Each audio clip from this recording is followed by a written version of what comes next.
തിരുവോണത്തിനുള്ള ഒരുക്കത്തിൽ അവസാന നിമിഷത്തിലെ ഓട്ടത്തിലാണ് മലയാളികളെല്ലാം ഉള്ളത്. വാങ്ങാൻ വിട്ടുപോയ സാധനങ്ങളെല്ലാം തന്നെ സജ്ജമാണ് എന്നുള്ള അവസാന വട്ട ഉറപ്പിക്കലെല്ലാം കഴിഞ്ഞ് വലിയ നീണ്ട ഒരു ലിസ്റ്റും കയ്യിലേന്തി അങ്ങനെ അവർ കൂടുതൽ സാധനങ്ങൾ എടുക്കാൻ അങ്ങനെയുള്ള ഒരു ഓട്ടത്തിൽ തന്നെയാണ്.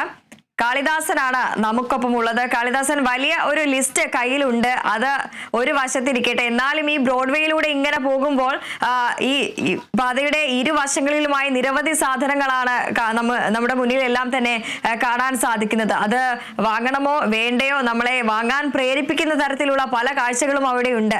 ഇതിനെല്ലാം തന്നെ അവഗണിച്ചു പോകാൻ നമുക്ക് സാധിക്കുമോ? എങ്ങനെയാണ് ഈ ഒരു ഉത്രാടപ്പാച്ചിലിൽ ഈ മലയാളികളെല്ലാം തന്നെ ഇവിടെ എത്തിയിരിക്കുന്നത്? അവരുടെ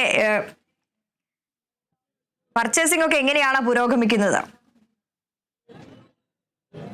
അവരെന്താ സൂചിപ്പിച്ച പോലെ തന്നെ അങ്ങനെ നമുക്ക് ഈ സാധനങ്ങൾ ഇങ്ങനെ നിരന്നിരിക്കുന്നുണ്ട്. നമുക്കൊന്നും അങ്ങനെ അവഗണിച്ചു പോകാൻ പറ്റില്ല. എന്തായാലും വസ്ത്രവ്യാപാര മേഖലയിൽ നിന്ന് നമ്മൾ മെല്ലെ ഇങ്ങോട്ട് വന്നു. പച്ചക്കറി, പഴം വിപണി ആ ഒരു ഭാഗത്ത്. ചേട്ടാ, എങ്ങനെയുണ്ട്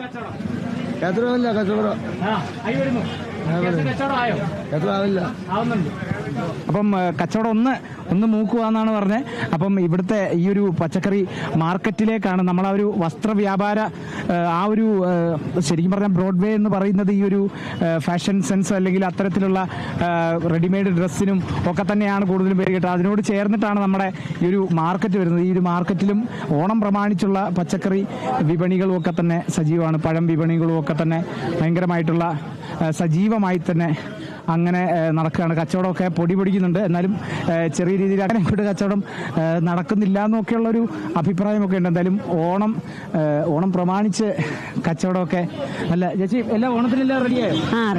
എല്ലാം റെഡിയായി. ഓക്കെ, എല്ലാവരും തിരക്കില്ല, പാച്ചില്ല.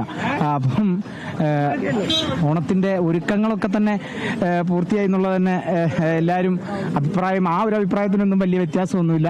ഇനിയിപ്പോൾ ഈ ഒരു മണിക്കൂറുകളൊക്കെ തന്നെ ഈ ഒരു പാച്ചിൽ കാണാനും ഈ ഉത്രാടപ്പാച്ചിൽ ഈ ഒരു തിരക്ക് കാണാനും ഈ എന്തെങ്കിലും വിട്ടുപോയിട്ടുണ്ടെങ്കിൽ ചേട്ടാ, ഓണം ഭംഗിയായി സാധനങ്ങളൊക്കെ മേടിക്കാൻ പറ്റും.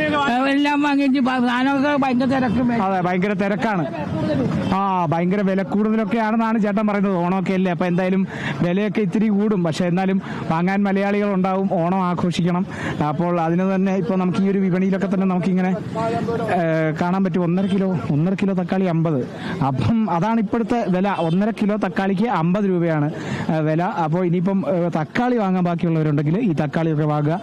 ഇതേപോലെ തന്നെ ഇവിടെയും നല്ല തിരക്കുണ്ട് പച്ചക്കറിയൊക്കെ വാങ്ങാനായിട്ട്. ചേട്ടാ, ഓണം തുടങ്ങി, ആഘോഷം തുടങ്ങി, കഴിഞ്ഞു, നടന്നുകൊണ്ടിരിക്കുന്നു.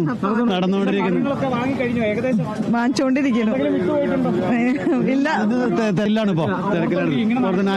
ഓരോന്ന് കാണുമ്പോഴതൊക്കെ ഓർക്കുന്നത്. വീട് ഇവിടെ തന്നെ, എറണാകുളത്ത് തന്നെ. ഞങ്ങൾ കാലൂരാണ്. ഓണക്കോടിയൊക്കെ നേരത്തെ ആയി കഴിഞ്ഞു. അപ്പൊ എന്തായാലും അടിപൊളിയൊക്കെ happy Onam. Okay, thank U.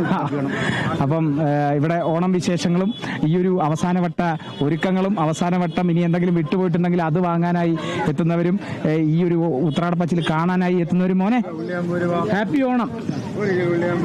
Happy Onam. വാങ്ങിയോ? ഓണക്കോടിയൊക്കെ വാങ്ങി? എത്രണ്ണം വാങ്ങി?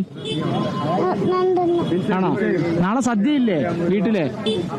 സദ്യയുടെ കൂടെ എത്ര പായസം ഉണ്ട്? 2 പായസം ഉണ്ടോ? എവിടാ വീട്? എവിടാ? തോപ്പുംപടി വന്ന എനിക്കും പായസം തരുമോ? തരുമല്ലേ? സ്നേഹനിധിയായ മോനാ കേട്ടോ. ചെന്നാൽ നമുക്കും പായസം തരും. അപ്പം ഈ വിശേഷങ്ങളാണ്. ഇത്തരത്തിലുള്ള കുറേ വിശേഷങ്ങൾ നമുക്ക് കാണാൻ പറ്റും. കുഞ്ഞു പിള്ളേർ തൊട്ട് പ്രായമുള്ള ആളുകൾ വരെ ഈ അവസാനവട്ടത്തെ ഉത്രാടപ്പാച്ചിൽ കാണാനും അനുഭവിക്കാനും അല്ലെങ്കിൽ കാലങ്ങളായിട്ടുള്ള ഈ ഒരു ഉത്രാടപ്പാച്ചിലിൻ്റെ അനുഭവങ്ങൾ പങ്കുവെക്കാനും ഒക്കെ തന്നെ ഇട്ടിട്ടുണ്ട്. നമ്മളെ ഇവിടെ ഈ ഒരു മാർക്കറ്റിൽ ഒരു സെക്യൂരിറ്റി ചേട്ടനുണ്ട്, ശിവൻപിള്ള ചേട്ടൻ. ഈ ശിവൻപിള്ള ചേട്ടൻ 15 കൊല്ലമായിട്ട് ഈ മാർക്കറ്റിലെ സെക്യൂരിറ്റി ജീവനക്കാരനാണ്. പുള്ളി പുതുപ്പള്ളിക്കാരാണ്, കോട്ടയം പുതുപ്പള്ളിക്കാരാണ്. പുള്ളിയുടെ ഭാര്യ വീടൊക്കെ വരുന്നത് വയനാടാണ്. അപ്പോൾ പുള്ളി ഇന്ന് രാവിലെ നമ്മളോട് ഇങ്ങനെ ഇത്തരത്തിൽ